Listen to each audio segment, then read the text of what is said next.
So I'm now going to, I guess, give the panel their chance to tell us a little bit about their work. And I'm going to start with Matt, and I'm going to ask him to give us a little bit more context, I guess, around the things that he does on the landscape that contribute to ecosystem restoration. Matt, over to you. Thank you, Bruce. Oh, that is going good. Kia ora koutou whānau. Look, thank you very much for the opportunity to be here, and I feel like a bit of an odd man out amongst these esteemed people. I've got a bit of a weird job, really. I work in a partnership between Fonterra, our biggest company in New Zealand, and Department of Conservation, our biggest land steward. It's a partnership that is going over 10 years. Primarily the focus is on game-changing and scalable solutions for freshwater. So it's very much a freshwater ecosystem focus. So it requires massive input from both companies. So Fonterra put up a significant amount of money, put up a significant amount of resource to make things happen. We're looking at game-changing and scalable solutions. Sorry, that keeps cutting out, doesn't it? How's that? Yep. So game-changing and scalable solutions for freshwater. Beg your pardon. Take this off, or both double up, eh? How's that? Awesome. Sorry about that. So yeah, like I was saying, we're focusing on game-changing and scalable solutions. So that's our charge from our steering committee, which is made up of DOC and Fonterra executives. So we're doing some kind of things, 3 buckets really. One is a partnership. How can 2 strange bedfellows, Fonterra and DOC, kind of work together and communicate that? Then we're looking at restoration at our sites. So we've got 5 different sites across the country, from Whangarei to Invercargill. And then finally, we're looking at scalable solutions, and that's the bit that gets me out of bed in the morning. So how can we invest our money, our time, our resources into building things that will create a future? So I guess it's kind of like compound interest for conservation. I'll leave it there. Yeah. Do you want to just tell us a little more about what you consider to be innovative or novel about the approach that you're taking? I think, well, when we looked at kind of scalability as our big driver, there's not a lot of work going on there about even how do you get stuff to scale. There's certainly some work on the IT industry. How do I get my Apple iPhone X, get early adopters and get scale that way? But nothing really from an environmental point of view. So we started to really dig into that, and I think this is probably not a new approach, but probably novel for ecosystem restoration, is really asking ourselves who the audience is that we're trying to convince, and what do they want, what do they need, what drives them. And we heard some of the stuff previously around maybe it's an economic driver for a farmer, or maybe it's a catchment scale tool for a regional council. How do they need to use it? How do they need to be communicated? And will they value it enough to resource it and fund it and take it on into the future? Thank you. So Joshua, your turn to tell us about your background and what projects you're involved in. Kia ora. It's great to be back. I was here 2 years ago and was able to share some results from an ongoing study that we're doing in California. And that's on the Cosumnes River. It's the only undammed river on the west coast of the Sierra Nevada. So it has the nature and behavior of a naturally flowing river, and it's become a study site for us to really examine 2 things. Flows are fundamental, and connectivity. Connectivity is critical. And so when we think about these flows, predominantly coming from snowpack, we can look at the magnitude, timing, duration, frequency, and rate of change of how planetary systems actually work, and use that to help guide how we managed other rivers within California and elsewhere. Some of the insights that we've been able to gain over the last couple of years since I reported on that is one, that these floodplain river systems that we're now reconnecting by removing levees and letting floodwaters reconnect with floodplains, is that they're bearing large amounts of carbon. So this is becoming a carbon sink for our systems. They, as we know, provide a lot of habitat for our native fishes, but we've also been able to document that the non-native fishes in the system are not moving off of the floodplain at the recession end of these floods. So in fact, they're being trapped on the floodplain and becoming a nutrient subsidy, and they're putting more energy and more nutrients back into the floodplains themselves, and then actually having some improvements for the ecosystem. It's creating very diverse geomorphic features on the floodplain, which in turn is being able to capture more propagules from our native plants and tree species, which in turn are creating more structural diversity, and we're starting to see bird species coming back to these floodplains that we haven't seen before. So it's a very virtuous cycle. And that's where the connectivity comes in. So it's not just connectivity in terms of the longitudinal connectivity and flows, water flowing downhill, but it's the lateral connectivity. It's that water spreading out over floodplains, slowing down, warming up, and creating conditions for life. And then lastly, we've been able to document that that connectivity is actually through the hyporheic and into our groundwater aquifers. You may have seen that California is a water scarce and water stressed region with an over-reliance on our groundwater. This is one of the few places that we can practice what we refer to as flood managed aquifer recharge. And there we're working with growers, farmers, to be able to do off-season flood irrigation, so putting flood water onto these floodplains and onto their fields to be able to recharge the aquifers. So a lot of progress in the last couple of years. It might be a bit of a tough question, but is there anything that you can tell us that you think that you've learned from your system, which is applicable here in Aotearoa, New Zealand? Well, I've been thinking a bit about this question because I knew you were going to ask me.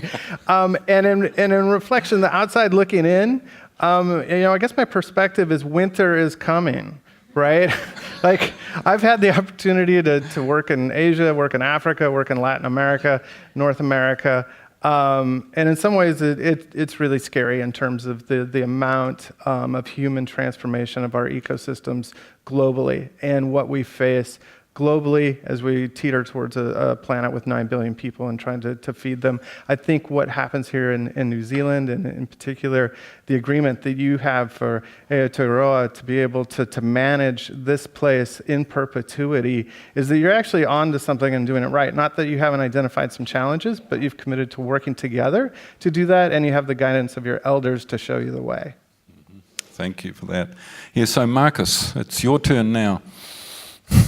Kia ora, koutou everybody. I think I'm a co-leader in particular of a current MB-funded project called Lakes 380, and the goal of that is actually to characterise lake health across the country from 380 lakes. That 380 represents 10% of the 3,800 lakes that are in our country at the moment, and we actually have information on less than 5% of those that are currently monitored or observed in some way. And those lakes that are monitored are often in specific environments, lowland environments. We don't have a lot of information on a number of lakes that are in remote areas and so on. So as part of that, GNS Science and Cawthron Institute are actually co-leading this project. And it's got a number of ideas. As you said, we're using old things to look at directions for the future, but it does use paleoecology. It looks at characterising that lake health through time, through 1,000 years of time. It's there to try and characterise sort of baseline states of these lakes and their ecological condition, pre-human, and to assess the natural variability that might be occurring. That actually helps inform what might be going on in the future or what might be going on now, particularly if that lake has undergone a number of natural fluctuations, and we see it now thinking that it's something that humans or other environmental changes are causing. It also provides a context to weave in the use and the value of these important systems to Māori, and building Mātauranga Māori into that as well. Ultimately, it is the sort of the woven kōrero of the lake, telling its story, its history, and also that of Māori in the landscape as well, and the value of those systems to Māori. It also provides a context then for understanding what effects have gone on more recently with European arrival and landscape change and use in that space. I think in the sort of novel side of things, like utilising these paleoecological techniques is not new at all. In fact, a number of people have been doing it around the country. Jason actually highlighted some of the work that's already going on within the challenge. But I think what the novel side here is that we are bringing in new novel techniques that allow us to get down into some quite new detail to understand better the ecosystem. Some of this is new technologies for looking at productivity at very great detail, environmental DNA for understanding sort of more of a whole ecosystem approach rather than just one or two key species or types bias within that system. I think also too the sort of maybe ambitious and crazy part of it is that we are trying to do this at a national scale. 380 lakes scattered around the country is not a trivial task. It involves a huge amount of engagement and networking, and community support in that is fantastic, and that goes right from community level through regional councils through the iwi support that we are gaining along this as well. And then of course supports from things like Challenges and NB as well.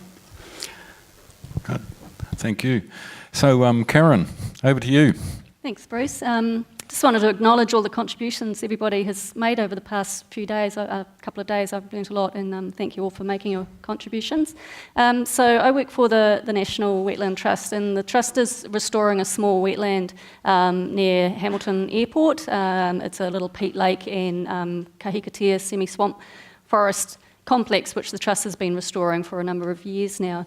And I guess when I reflect about what's unique about that particular restoration project is the species that we are most aiming to increase the population of in that site. And if Nikki Toki's still here, she's probably thinking Fred the Thread. But no, it's not in fact the world's skinniest caterpillar, which is in our site, and it's in the only predator-free environment in New Zealand because we have a little an excluder fence as well, and we have transplanted the giant cane rush and its inhabitant Fred the Thread. But that's, he's a little caterpillar, turns into a moth, but that's not the species we're aiming at most increasing. The one that we're focused on the most is Homo sapien, he tangata.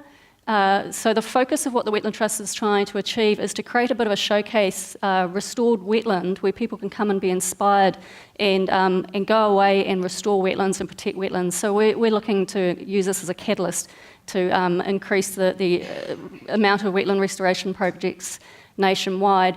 So why do we need to worry about wetlands? Well, we've heard a little bit over the past couple of days about how wetlands are sort of the poor second cousin in the ecosystem world. They're at the bottom of our catchments, so they catch all the rubbish we put on our land, ends up in our waterways, and they're hugely vitally important ecosystems. They provide a huge number of ecosystem services. And Māori have long recognised the value of wetlands. They've been really important resources for Māori and spiritual places. But when you think about in the Western world how we've treated wetlands, we have words like, bogged down with work or mired in controversy. And what does the Don want to do? Drain the swamp. And so we use all these wetland words in a really negative way in our language, in our English language. And we had one of our trustees talking to Jesse Mulligan, great conservation advocate on Radio New Zealand, and he was saying to our trustee, but wetlands aren't really attractive, are they? And I thought, we really need to stop body shaming wetlands. They are beautiful places, and so that's what the Wetland Trust is trying to achieve at Aotearoa, is to create a really attractive, beautiful wetland that's easy to access, where people can come and learn about how special they are. And just one thing that really struck me about how we've treated, say, our forests versus our wetland ecosystems is, think about the North Island brown kiwi. Yeah, you can all picture that. Can you imagine if that was able to be legally harvested from the wild, given its exact current population, and turned into dog food and sold in California? Because we do that with our tuna. And if you don't believe me, Google addiction pet food eel, and you'll find a picture of beautiful poodle with their lovely glossy coat and 100% wild-caught New Zealand eel. And so we've got a long way to go in terms of giving our ecosystems equality. We've talked a lot about equality and bringing voices to the table, where we need to treat our ecosystems but equally as well. So that's my little provocative kind of statement. Well, we need to love our wetlands. So the other thing about restoration, of course, and because the challenge is particularly mission-focused, I have to ask all of you, what do you do about monitoring progress towards achieving your restoration outcomes? Can you just give us a quick snapshot? I'll start with you, Joshua. How do you monitor to determine whether you're actually achieving the outcome you're seeking? Oh, that's a great question. And we really focus on two different things. Most of the work that we do is what we refer to as process-based restoration. We're trying to reinstitute physical, biophysical processes on the landscape. And so measuring those in terms of having an outcome is less on the outcome and more on the process. And so making sure that we actually understand the flows, the amount of water, the depth, the duration, velocity of flows across the landscape. But in terms of the metrics that we often use for success, it's things like biomass, it's things like the total number of birds, diversity, things like that. And we're starting to institute different means of using technology to automate some of that. So some examples include LiDAR, light detection and ranging, to be able to actually scan forest recovery and to be able to measure the biomass associated with that. And one novel thing that we did, we pay farmers to flood cornfields to attract lesser sandhill cranes as habitat, but they're very difficult to count because they all come to roost right at dusk. And so you have to have a small army of people with binoculars to even make a guess as to how many of them are coming in, but we've been using drones with thermal cameras to be able to monitor those. It's not without its pitfalls. If you fly too low, you scare them off, and if you fly too high, you can't see them. So there's a bit of engineering involved. Yeah, so Karen, what do you do about trying to address, whether you're making progress in that restoration in Rotopico? So in terms of the restoration, we use fairly standard sort of monitoring techniques. But one of the things we do a little bit differently is, being a charitable trust, we're relying on volunteers. And I would say probably over the last number of years, our average age of our volunteer has probably been about 12. And so we've been working with local schools, and the school children are coming out and doing some of the monitoring, and they're also doing some of the research. And they've actually won NIWA Science Fair prizes for the research they've been doing. We have a predator fence. You've all heard that mice are a continuing problem in terms of breaching fences, and we occasionally get mice. So we have a ring of bait stations inside the fence, and we want to lure the mice to that. To those bait stations. We can't afford these expensive, fancy, long-life lures. So we had the kids looking at all these sort of cheapy options and finding out what was the best lure. And I happen to embarrassingly have an embarrassingly large number of wine corks in my garage. And so we were soaking them in peanut oil and macadamia oil or fish oil or aniseed oil, and just saying, can we use these to attract mice? And so these kids have been doing research for us, which I think is pretty novel as well. Yeah, that's great. Yeah. Matt, what about you? Maybe that's somewhere I can put my beer can collection as well to good use. So yeah, we to be scalable, we have to monitor the crap out of everything, and it's not just biophysical stuff, because we need to prove, that our bioreactors, our sediment traps, our phosphorus filters are working, obviously, before we can try and ask other people to do it. But we also have to really evaluate through people. This is mostly a people project, of whether someone else can repeat this and what do they need. So we're constantly, in a nutshell, we've got like 50 or 60 projects on the go, but constantly evaluating, testing, re-evaluating and monitoring. Mm-hmm. Marcus? We on? Yep. I think for us, actually, as we're a lot of what we're providing is really to guide restoration and practice around that, is that the success for us is that the knowledge is used to make a better informed decision on moving forward in a number of these areas. And I think that goes right from educating our children, our tamariki, in that as well, and expressing what can be learnt from the past in that way, right through to these sorts of ideas being used for encatchment management plans and so on as well. Thank you. Now, I see we've got the grand total of one question up on the screen. So either that means we're not doing our job or people are getting tired or something. I don't know what it is. I'm hoping it's not us. So we have got one up on the screen, and I'm wondering, can you all see the question there? So who wants to try that one first? I know that your management plan for Rotopico might have something to say about this, Karen. Do you want to make a comment? I think it's important for each project to have a really clear objective about what it is they are trying to achieve, and I think it's okay if we have different understandings of what restoration means, as long as we can clearly articulate what our objectives are. And so for Rotopico, as I said, people is one of our key species that we want to bring back to this site. This site was a willow-choked, hidden away little peat lake, and it was used. It's a recreation reserve. It was used by about 6 duck shooters over the last sort of 30-odd years, and we've transformed that, and we've got rid of all the willows. You can see the lake now. You can see the native plants coming through. We've brought people onto the site to do the planting, so people have been engaged with that. Tangata whenua have been coming back in and harvesting flax from the site. Children are coming in and learning about science. So for us, restoration has just been kind of a means to an end. It's not the end point for our particular project. So anyone else got a comment on that? You don't all have to answer every question. I think an important thing there is that I don't think we are necessarily trying to get to some point back in time, pre-human. I think what we need to be looking at is what's appropriate for each system you're looking at for the future.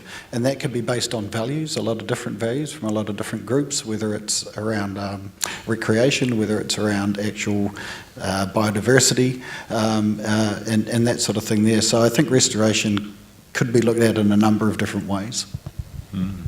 Yeah, I do recall a famous lecture by the Scotsman who is leading the Caledonian Forest Restoration Trust in Scotland, and he said not to get too hung up on a specific date, but to focus in on restarting the clock, reinstating the processes, getting the ecosystem operating again. I think sometimes we may get a little bit hung up on a particular date. And, often people will use pre-human or 1840 or whatever. But the bottom line is there is no going back because of the extent of extinction in New Zealand.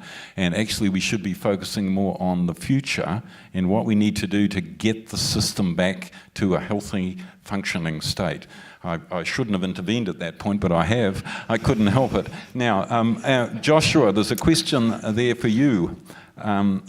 Which I think is I think it's actually not meant for you. In fact, it's meant for Marcus. What informed you to select 380 lakes, water bodies, to research them? Any honest, selfish interest? Share with us. The anonymous person who did that. 380 lakes. I mean, the idea was that it was supposed to be statistically representative of the 3,800.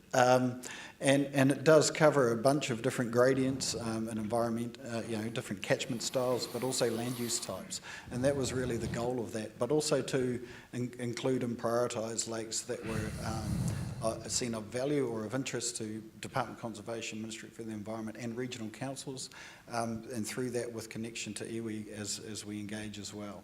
So it's been moulded by that, and that's where in the 380, the actual number we've been asked to look at is way more than that, but that's where we're at the moment. Okay, so there's also another one here for you, Marcus. What have you learned from your research in Antarctica that can be applied to New Zealand to inform how we restore ecosystems? My research in Antarctica was actually not so much in an ecosystem space. It was actually more in a climate and related space, and particularly to do with ice sheets and glaciers. So I might park that one for a different question instead.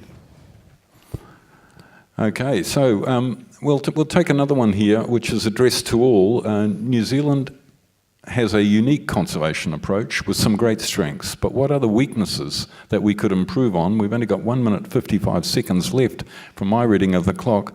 Perhaps by learning from the international conservation community. Does anyone want to take that one on?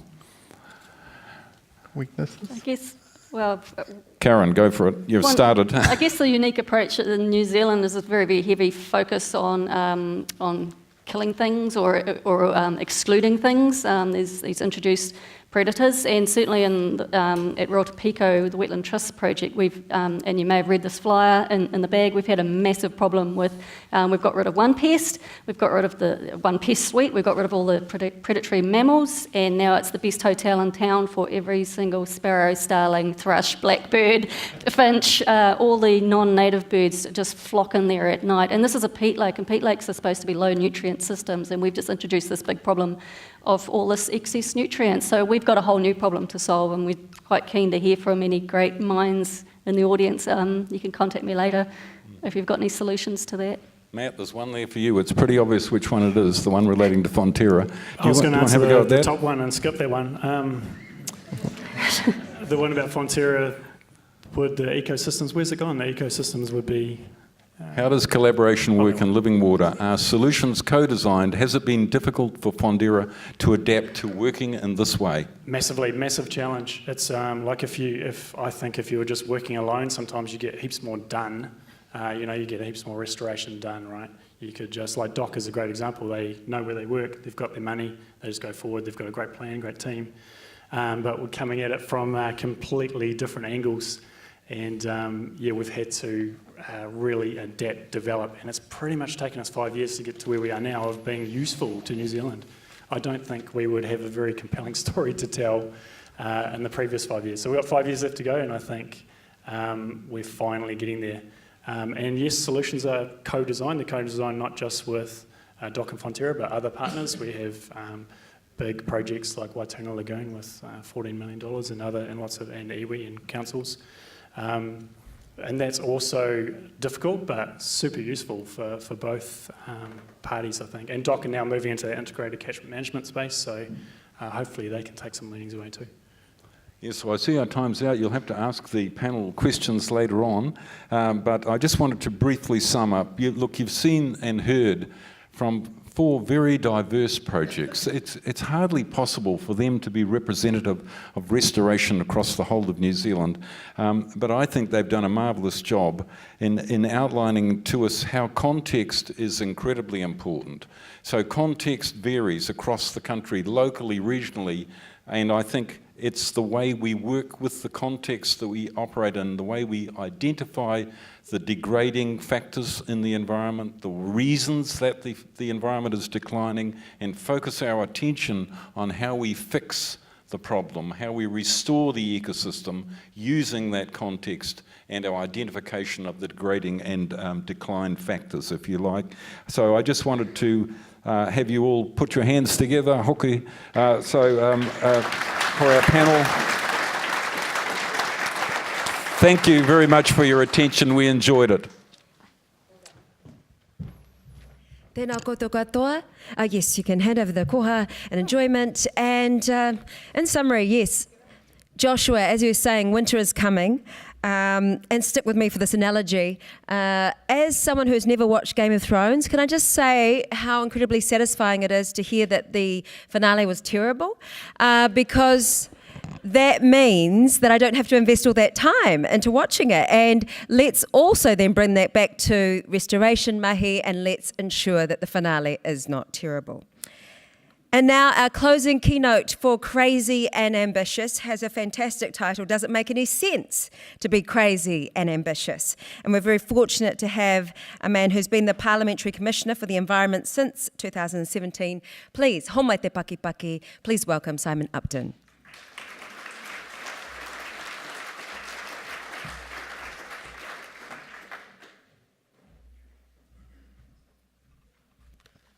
Oh, kia ora tātou. Did you think that was a disrespectful title? Does it make any sense to be crazy and ambitious? I did ask the question seriously.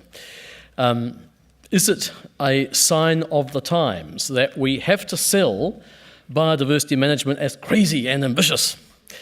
You'd think it should just be fundamental that we collect information and we fund research on biodiversity because it's the thing which matters most to us as relatively recent dwellers in these ancient lands.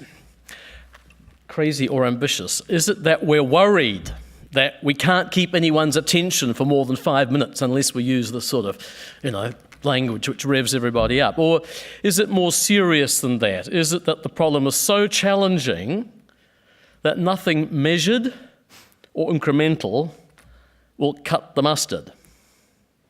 Now, I'm not going to make an apology for this, but the thoughts that I'm going to give you today have been written very much with scientists in mind and the unseen army that tries to do painstaking work to make sense of what is happening, because they're often unknown people, except in their local community, but they're doing fantastic work over decades, and without them we would be even worse off. There's no doubting the scale of the challenge.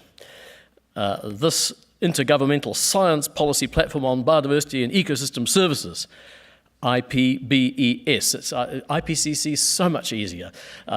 Whoever thought of that one in the middle of the night in a biological conference, biodiversity conference, really, they didn't do us a kindness. But the IPBES estimates that 25% of animal and plant species assessed globally are threatened with extinction. Our own Environment Aotearoa reports higher figures for New Zealand's native species. 35% of assessed species are classified as at risk or threatened. Now, you are, I'm sure, all familiar with many of the drivers. They're more fashionably called wicked problems these days, such as intensification and expansion of agriculture, urban expansion, particularly in coastal settings, ongoing loss of indigenous habitat, and of course invasive species. But switching off any of these drivers is either nearly impossible, and I think of pest and weed eradication, or involves making very difficult trade-offs on which we do not have social consensus, like halting urban expansion or de-intensifying agricultural production. We are making small wins for intensively managed species, kakapo, takahe, kiwi. But beyond that, biodiversity is overwhelmingly being lost across our landscape despite recent efforts. Now, this national challenge doesn't specifically address the impact of climate change on our biodiversity, but on top of all the other problems, we know that climate is only going to exacerbate the existing challenges and will also bring some brand new ones into contention. Let me give you 3 factoids chosen from many potential candidates. The Doc Niwa report on sea level determined that 260 ecosystem management units, which are defined as sites identified to be best examples of ecosystem types and large enough to provide a functioning example, so that's the words which lie behind ecosystem type, and 99 species management units, and those are defined as identified as critical for the long-term security of one or more species. Okay, so 260 ecosystem management units, 99 species management units are within potential coastal inundation zones, and the sea levels are rising. Factoid 2, tuatara have temperature determined sex. 21 degrees in the Burrow makes females, 22 degrees makes males. That's being slightly simplistic, but the probability moves. There's an observed decline in the percentage of females in the population on North Brother Island. Nice piece of research to back that up. Third factoid, even widespread and hardy flora and fauna could be at risk. An unusually wet winter, and my goodness, it was. I've never seen a farm as wet as the place I live. Followed by summer drought, and again, I haven't experienced a drought like it where I live, has resulted in large areas of dead trees across the Nelson-Marlborough region, including common species like mahoi and beech. These have been noted in Kahurangi and Abel Tasman National Parks. So extreme weather events such as this and others are projected to become more frequent in the future. So there's a whole bundle of risks unpicking what has, since the Ice Age, evolved to be where things are at in our forests. And we still have issues with huge data gaps on species. Simply recording the existence of things, let alone understanding their requirements or their functions. This is particularly so for less charismatic taxonomic groups such as lichens, mosses, liverworts and invertebrates, let alone the microbial organisms which don't feature at all. I think if you're trying to sell biodiversity conferences, some of those are unlikely to draw the crowds. And because most marine species are well beyond our reach and invisible, the tasks of describing our marine biota is in even worse shape. Even here on land, we know surprisingly little about how many of our vertebrate species, seabirds, for example, are faring. But by comparison, we know next to nothing about most invertebrates. Now, botanists in the room would probably agree that we have a similar situation with our plants. Could you put your hand up if you're a botanist? I wrote this paragraph especially for botanists. 1, 2, 3, 4, 5, 6, 7. Okay, so there are some people who... 8. There are some botanists here. We know more about the bigger vascular species, but less about other groups such as lichens and mosses. My wife's first cousin, once removed, the late Dame Ella Campbell, devoted her life to bryophytes, which is the composite name for liverworts, hornworts, and mosses. It's just as well she had a long life. She died at 93 because she was virtually alone in her endeavours. And that is, and I'm not joking, truly the case in this country. There are bits of our biodiversity where a single car accident removes a very significant chunk of our knowledge. Microbiologists here will be able to give, I've written similar examples of solitary endeavours or black holes, but I think it's more at the black hole end there. It's fairly scary.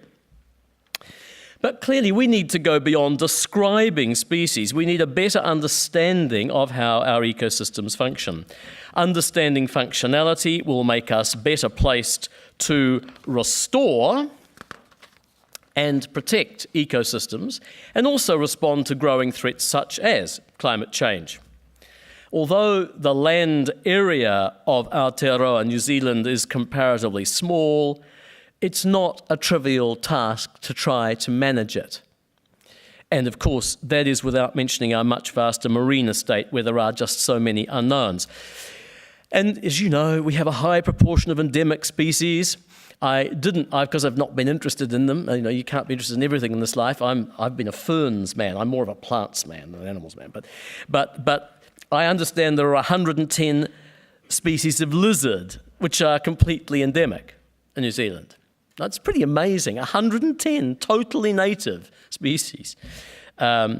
So even if you had unlimited resources, and we don't, we couldn't fill all the data gaps that exist and fill them fast enough to counter the threats that are emerging. We're a small country with a small scientific community. So how do we prioritise what we focus on in the near and medium term? Now, you knew all of what I said, or almost to this point. Now I'm going to tell you why I'm asking that question. I'm currently undertaking a review of the Environmental Reporting Act, which was passed in 2015, 4 years ago. Because we've just reached the completion of the first full cycle of the Act, which is 5 domain reports and a synthesis report. And it seems a good time to stand back and say, well, is this reporting system delivering value? Is it achieving what we want from it? And I'll be delivering that review later this year. The Act requires the Secretary for the Environment and the government statistician to work together to produce regular reports on the state of the environment. Every 6 months, they must produce a report on one of the 5 environmental domains and then a synthesis report to polish off the cycle every 3 years. So if you talk to the people who do it, it's a treadmill of report presentation. The Environmental Reporting Act splits the natural world into these 5 separate domains. And for better or worse, somebody decided air, climate and atmosphere, land, marine, fresh water. But as we all know, nature doesn't neatly break down into these separate silos.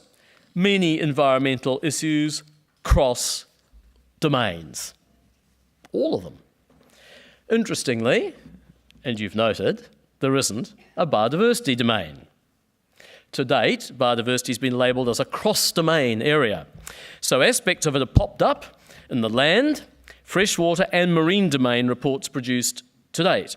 Now, the scope of my review covers the Environmental Reporting Act itself, the structure and implications of the current reporting framework, the wider environmental data system that lies behind it, and the roles of various agencies in that system.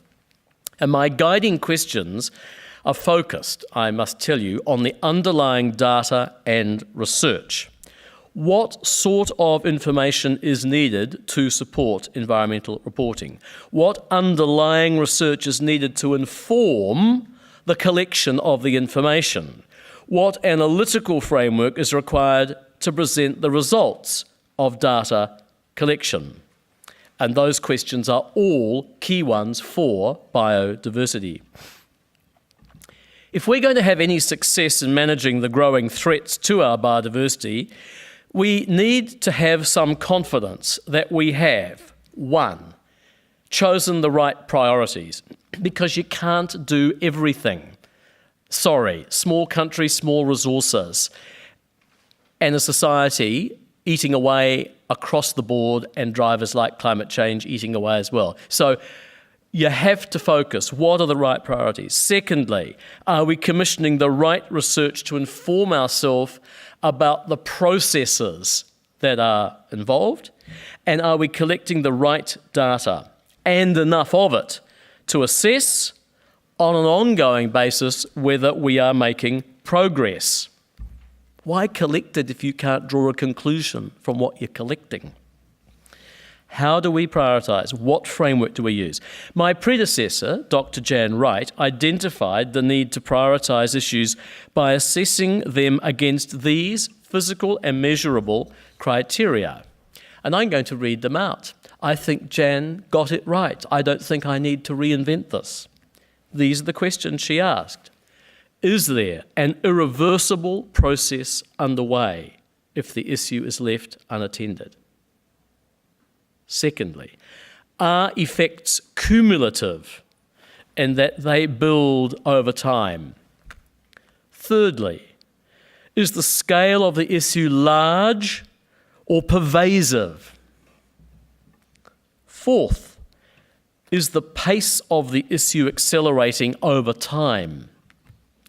Are the sands running down on our ability to do something? And finally, are the trends likely to tip a natural system over a threshold into another state? And I think the public is starting to understand what that may mean in the context of climate. But of course, we see it in our lakes. Eutrophication, tipping points where suddenly there's a phase change. What information do we need? Well, a large amount of information has already been collected.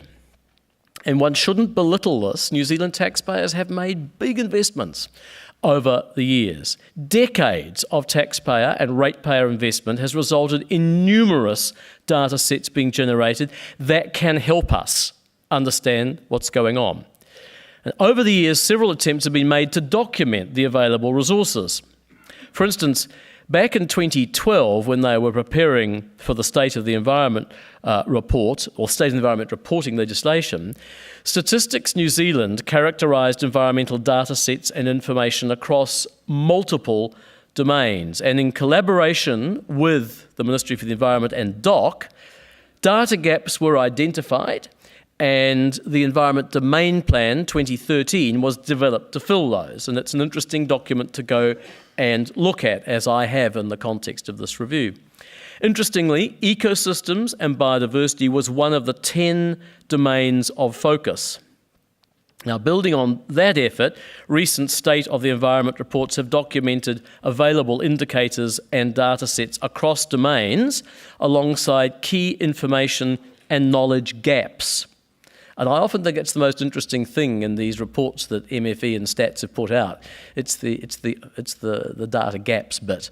And as I've said to most audiences, if you haven't looked at the last one, the land domain, take a look, because Table 4, which gives the gaps, is longer than Table 3, which gives the data series they drew on. So there are critical gaps. And funding for the maintenance and development of data sets has not been driven by any clearly defined national objectives. Crucially, even when we have information, it's often difficult to assemble time series data that can reveal trends.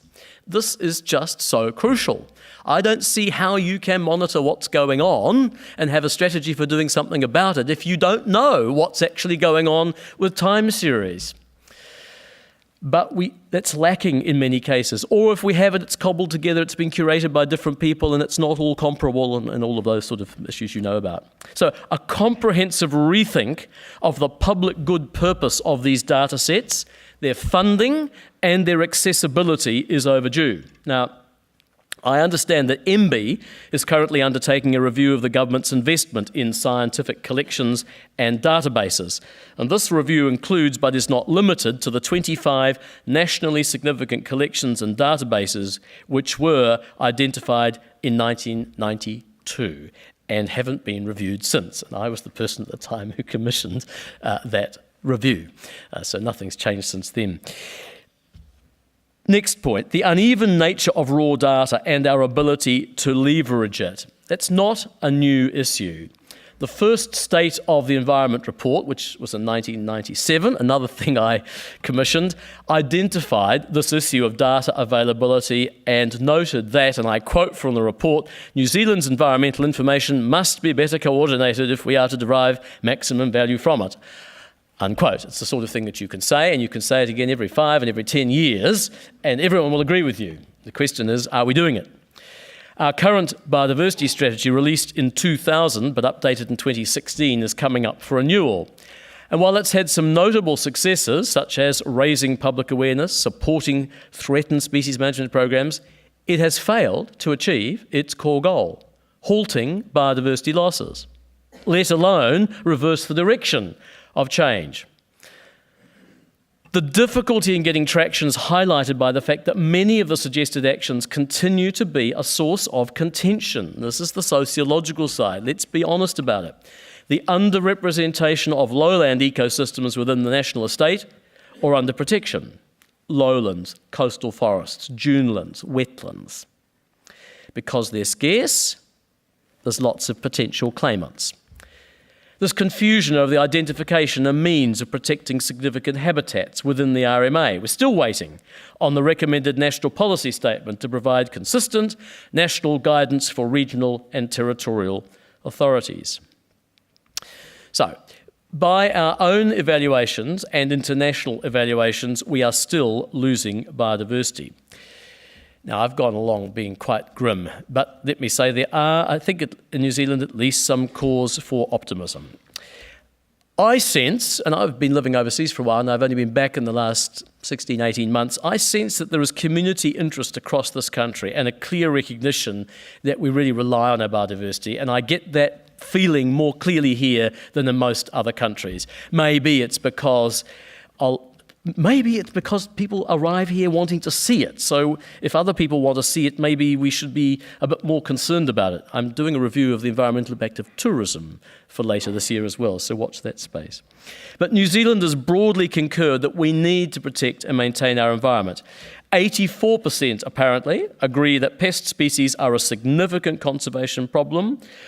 Only 14% think current pest control measures are adequate. 61% are aware of New Zealand's goal to become predator-free by 2050. So someone's doing some good communicating.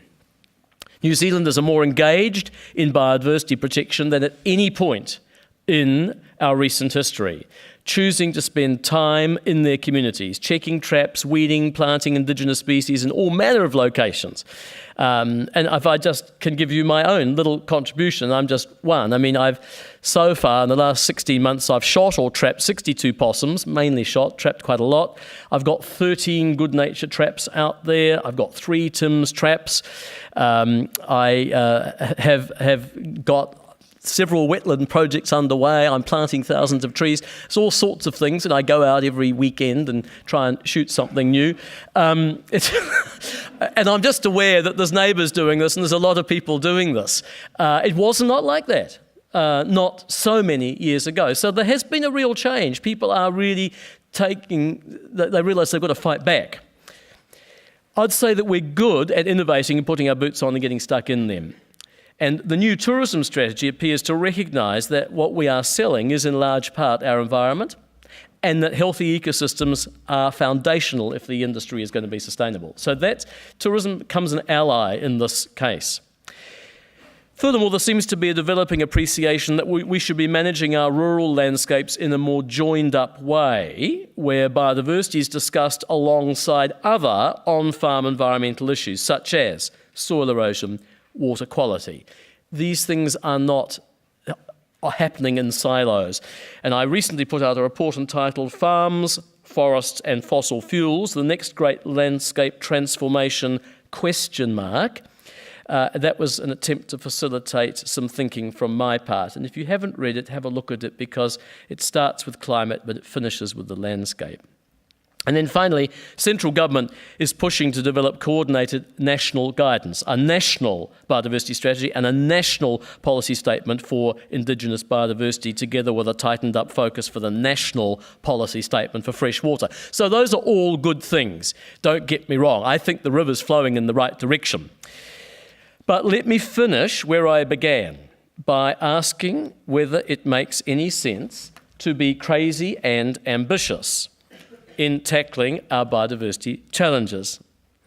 It would be difficult to argue against ambition. Anything less would be a fatalistic acquiescence in serial extinctions. But crazy? I probably show the weariness of advancing years here, but I would prefer a grimmer, steelier signifier. Culturally, New Zealanders are pretty good at taking the piss, being self-deprecating, not respecting boundaries, taking risks. We're pretty good at telling ourselves that, actually, and that's all fine. But the risk is we become enamoured with novelty and iconoclasm and leave the follow-through for other people another day.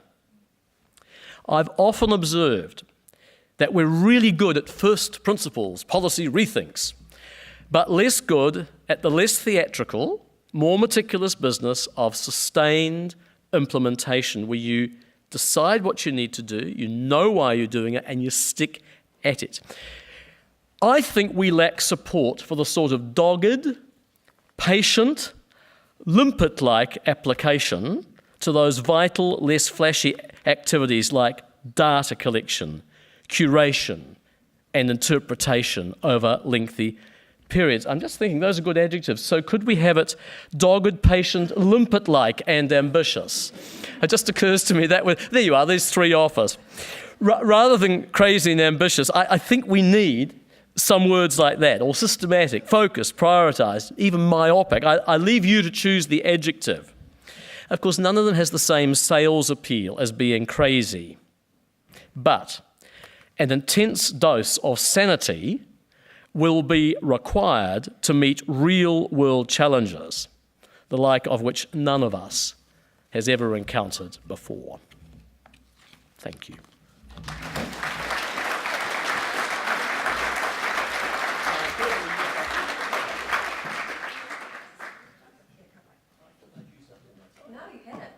We have 5 minutes for some very sane, focused and dogged questions. If you'd like to come on stage with us, Simon, thank you so much for your time in this extra 5 minutes. He's deciding whether he is going to come up and answer some questions. Go to play? Okay, here we go. Here's your microphone. So we also have a ranking system, as you can see. It's all very sane and ordered, that people can decide how they'd like to support that question. So let's go to the top one. Given that less than 10 people in this room read the Environment Aotearoa report, I'm sorry, that was actually revealed yesterday, and arguably we, scientists, policymakers, etc., are the prime audience. How effective do you think environmental reporting actually is? Well, hey, people are often embarrassed when they're asked these questions, so let's just ask the question again. How many people in the room have read the Environment Aotearoa report, or at least, flicked through it? I'm sure it's more than 10. Yeah, there you are. You see, they were all embarrassed yesterday. So that's not bad. But I think it's still a fair question. You probably read it like me because it was your professional responsibility to read it. And I'm not going to answer the question how effective, because that's what my report is going to be. And we truly, honestly, are still working on it, okay? It'll come out in a few months. But I think the ministries have tried hard to produce material in an interesting way and make it available to reach audiences other than just scientists and users, and so full congratulations for that. But it all comes back to those questions that Jan Wright asked about, why you're doing this stuff, who is your audience, how are you prioritising? I think those are the questions that I want to answer, and if I answer those, then that might have some bearing on the effectiveness of what we do. Okay, this is a very focused question, so I'll go with this one from Peter. New Zealand's fungi comprise the second largest kingdom of life in New Zealand. What level of research resource is appropriate to move our knowledge from 30% of expected New Zealand fungal biodiversity to closer to 50%? I've got no idea, Peter. But I mean, the question is, what level of research do we currently have which has generated the 30%? Where's Peter? Is Peter here? Tell us, how much resource is there? There's a national collection of fungi, a national culture collection of living fungi, yep, and a group of 10 people that are struggling with fungi. Okay, so assuming you've secured the 10, then roughly what percentage increase do you need? I take it it's not one-on-one, there's a diminishing marginal return, so you could probably do it for less than another 10 people. Yeah. Yeah.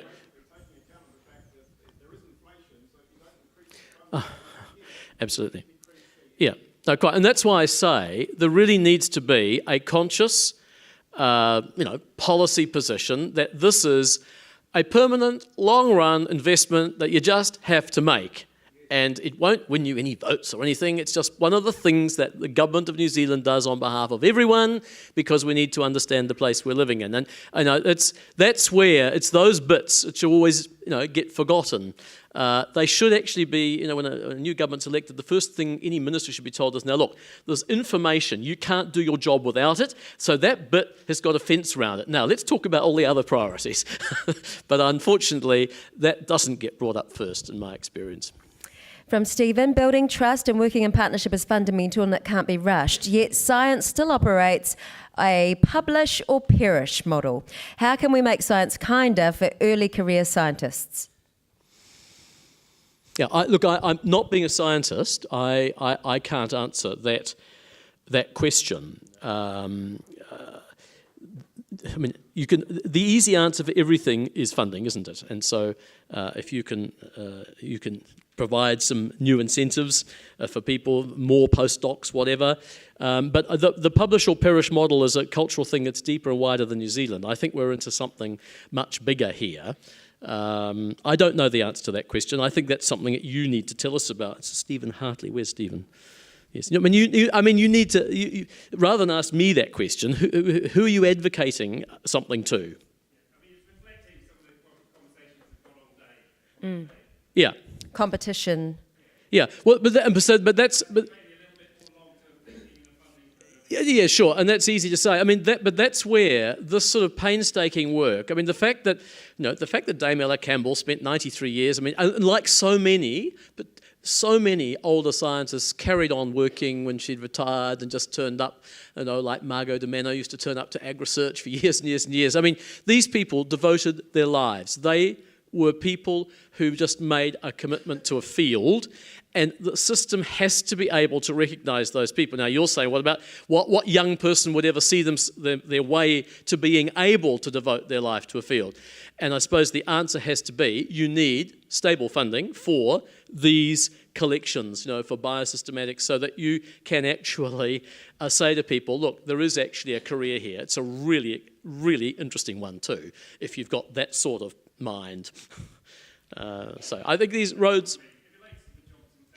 Yep, exactly, yep. And I guess it requires crazy and ambitious leadership in academia as well.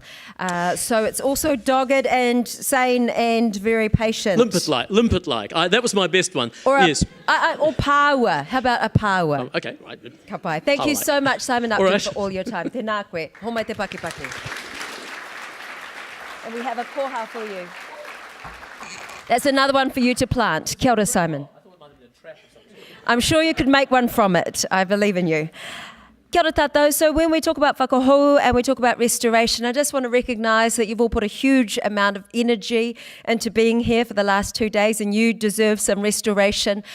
When many of us have admitted that we have a high-functioning introvert who managed to see it out through these last 2 days. So do what you need to do to restore yourself. I do know I do have an introvert in here somewhere. It's just being shouted down by a sociopathic extrovert. But kia ora koutou katoa. Please give yourselves a big hand.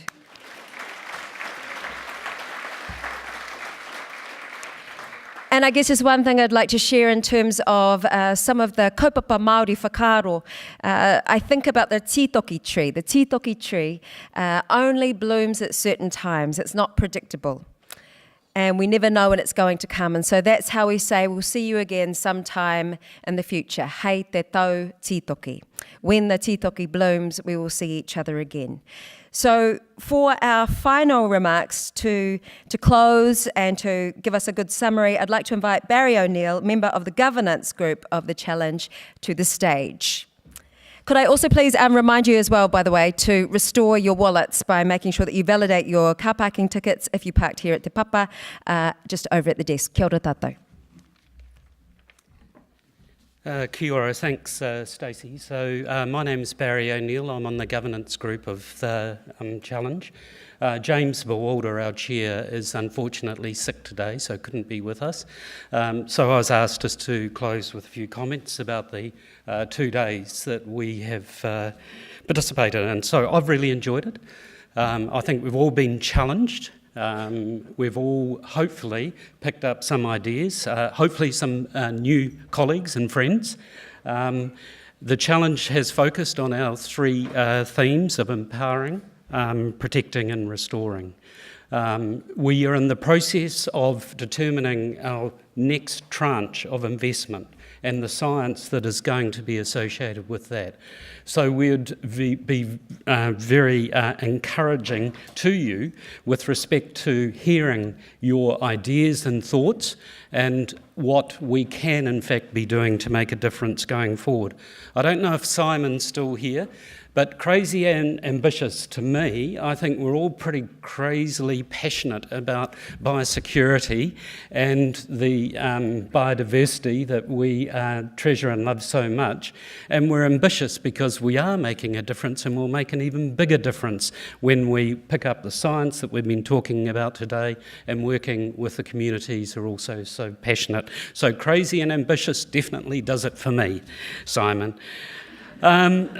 There's some people, of course, we always have to thank, and for a start, I'd like to recognise Melanie, Andrea, the support and science leadership team for planning the program, and Mel, I understand, did a lot of the design work, so our thanks to you. Let's give them a clap. Thank you. Caroline Fenton, the Challenge Comms Manager, put in a month of work for this, and also recently Stacey O'Brien did a lot of work, and she's been behind the camera and social media over the last couple of days. So thank you to those two.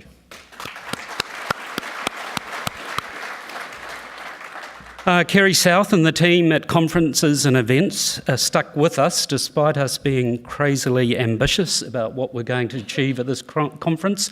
So our thanks to Kerry South and the team.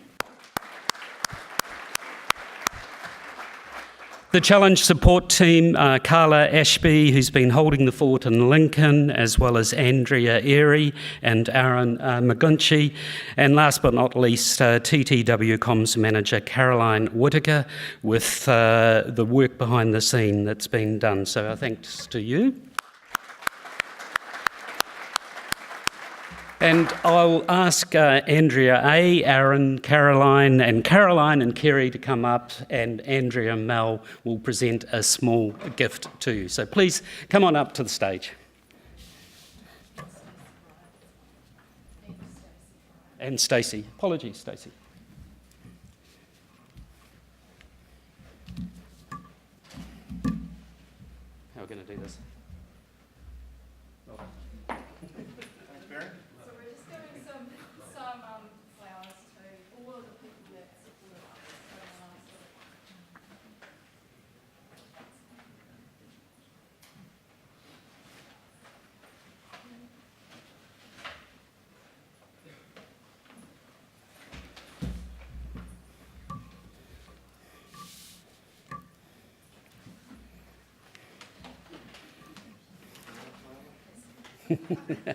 Thanks, team. You've done a great job. Really appreciate it.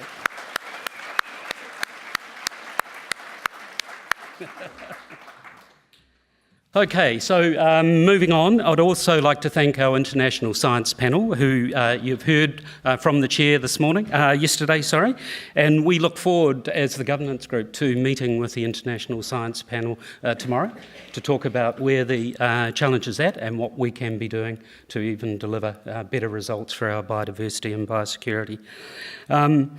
MB. MB at times don't always get praise, but we are very pleased with the support that we have had from MB and the engagement and the relationship that we've developed, which we value very much, so we thank MB. Our sponsors, of course, conferences like these don't happen without the support of our sponsors.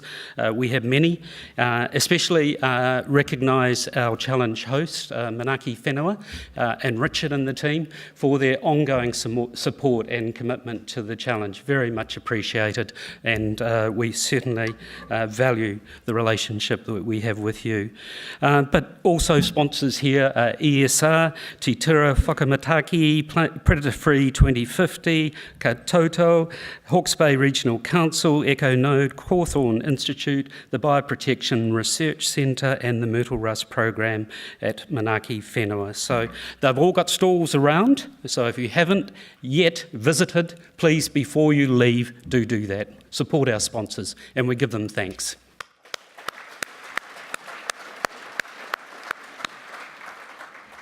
Finally, our keynote speakers, some of whom have travelled a long way to be with us, all of our project leaders and their teams for the rapid fire talks, which I found absolutely fascinating and wonderful, all the panel members that we've been engaging with over the last couple of days and panel chairs, and especially the wonderful Stacey Morrison, who has kept us energised, looked after our well-being, and really kept us focused on the conference. So Stacey, we thank you very much.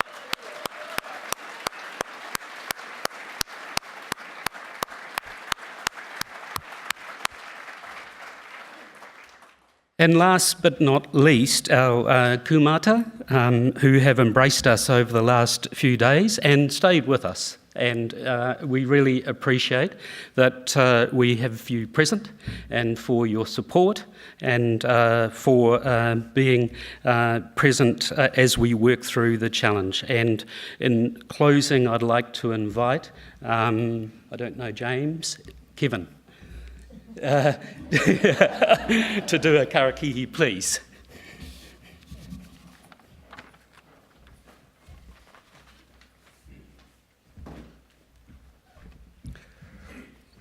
Kei nui tātou, e pae tō mātou matunu i te rangi. Tēnei tonu i mātou aupono e tāpai ake nei mua I tuarora whakamumiti tonu i ndeo tau ingoa. Mō ngā tini manaakitanga I uhe mai e koe kunu I a mātou mai te timtanga I tēnei huihunga I te ataina nahira taino ki tēnei hauraka mutunga. Tēnei rā te whakawhetai, te akamumiti tau ingoa tapu, te whakaoke te kroria ki a koe. Me te ino te ki a koe pā, ki a manaaki tēnei koe, tēnei o mātou, e wehea tēnei o mātou kāinga, wehea tēnei o mātou mahi, e wehea tēnei o mātou tūhutanga. Waiho tunu koe te hātau wairoa tapu. Ki runga I tēnei o mātou, ki te whakatutuki ngā whakaaro I whiwhia I tēnei huihuinga, kia puta akene pai ngāno mo te iwi whānui e whai pāngana ki tēnei kaupapa. Ko e ne tonu ko mātou inui ki a koe pā mau ne whakamana mai, I runga ni te ngua tāutama te kai whakoro ko Ukraiti. Āmene. Kia ora tātou.